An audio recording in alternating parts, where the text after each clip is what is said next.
Now, we've understood that the constitution is required for basically 4 main purposes.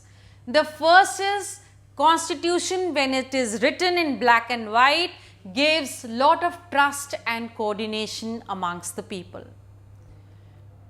The second thing is that the constitution lays down as to how the government has to be constituted.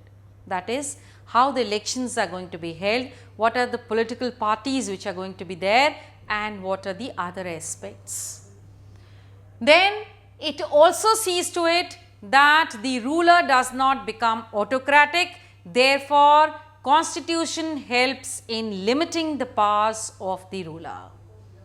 Besides, the ideas, aspirations and hopes of the people are expressed in the constitution, which in fact helps the ruler and the ruled too, because they know exactly what they are wanting from the ruler, and the ruler knows what he is supposed to give his subjects. But now let us move on to the Indian constitution. If making the South African constitution was a difficult process, even in India, the making of the constitution was not that easy. There were 3 big problems that the country faced at that time. The first was that the country was partitioned at that time. The people had been divided and there was lot of bloodshed.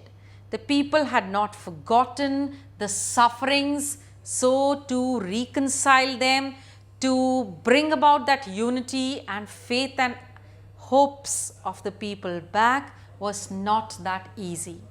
So there was required such a constitution which would actually heal all the past wounds.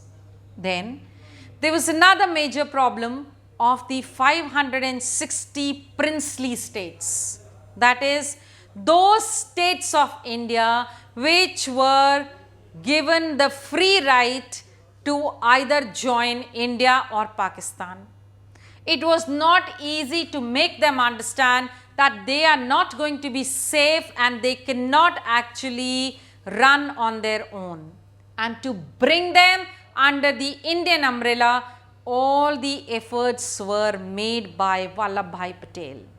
But these princely states, when they joined the Indian state, that is the Indian government, they had their own hopes, aspirations.